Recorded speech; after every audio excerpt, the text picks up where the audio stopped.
Worried about gout? Check out Ural, the effective urinary alkalinizer.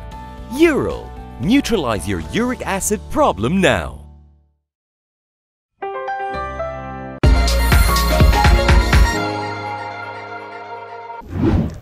Welcome to KiniNews. I'm your host Prasad. MACC Chief Azam Baki held a press conference today, during which the press got a chance to grill him over several issues. However, when it came to one issue, the one involving himself, he said he's got nothing more to say. MACC Chief Commissioner Azam Baki revealed today that the graft buster is not investigating Taufik Aiman. Taufik is the husband of former Bank Negara Malaysia Governor Zati Akhtar Aziz. This is in connection with their alleged link to the 1MDB scandal. Kita terlibat dalam satu task force, melibatkan pelbagai agensi kerajaan, antaranya PDRM, MACC. As for case involving Taufik Aiman, tasking be given to MACC ialah untuk repatriate amount of money from Singapore. Itu telah kita umumkan sebelum ini, tuan-tuan boleh cek dengan pengumuman kita buat. Dan di pihak polis menjalankan siasatan di bawah Akta Pengubahan Wang Haram, dan kertas siasatan mereka masih lagi, saya rasa masih lagi diteruskan, dan pihak polis akan mengemukakan kertas siasatan mereka apabila telah siap kepada Peguam Negara. Meanwhile, commenting on a separate matter, Azam said the MACC will summon more individuals to assist in the investigation into the alleged bribe involving former Astro Malaysia Holdings Berhad Group CEO Rohana Rozhan. He also confirmed that the mansion owned by Rohana in London, together with other assets, have been frozen. The amount that we are looking for is 10 million USD. I think so far, around that. Around 10 million USD, around that. In terms of money and assets. During a press conference today, Azam was also quizzed on his shareholding scandal. However, he refused to say much apart from the case being considered closed.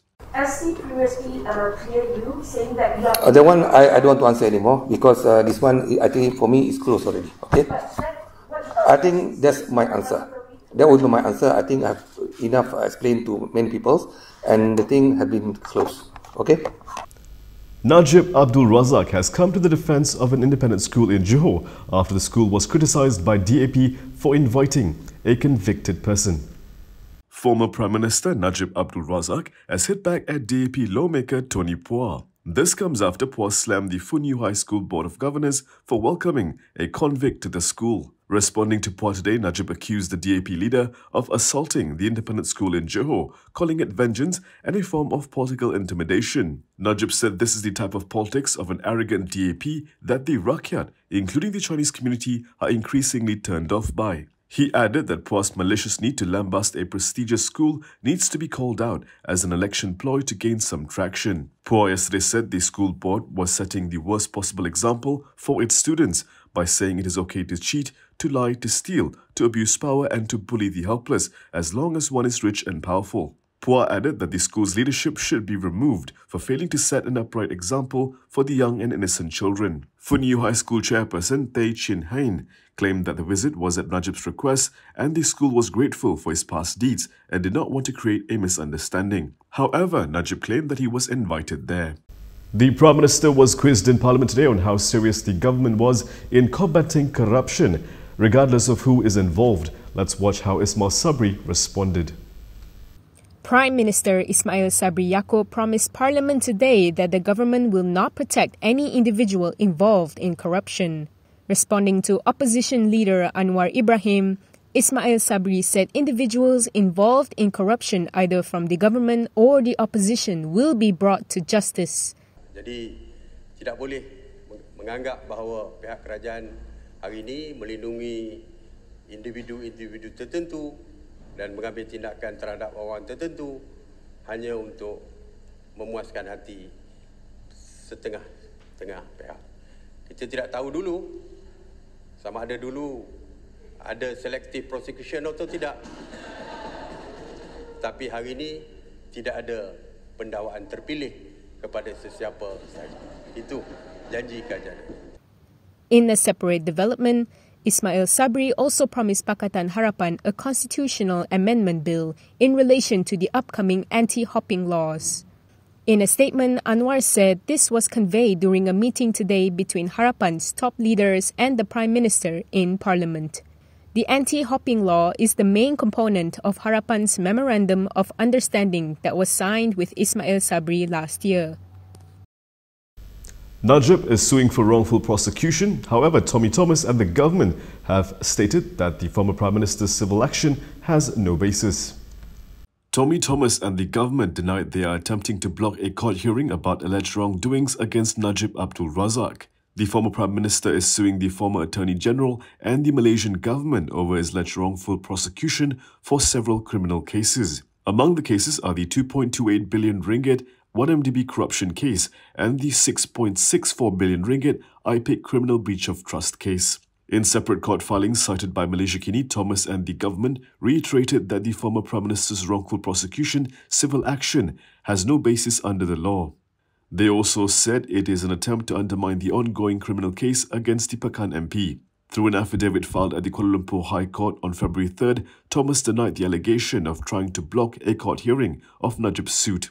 On October 22nd last year, Najib's legal team filed a suit against Thomas and the government over the former Prime Minister's alleged wrongful prosecution for several criminal cases. The plaintiff contended that Thomas had committed misfeasance in public office, malicious process and negligence. The former Premier claimed the government is vicariously liable for the alleged acts done by Thomas. The Malaysian government may need to fork out billions of ringgit to pay the descendants of the Sulu Sultan unless the award is cancelled. The Malaysian government has reportedly been instructed to pay at least 62 billion ringgit to the descendants of the last Sulu Sultan. This is due to a violation of the 1878 agreement signed by Sultan Jamal Al-Alam, Baron de Overbeck and the British North Borneo Company's Alfred Dent.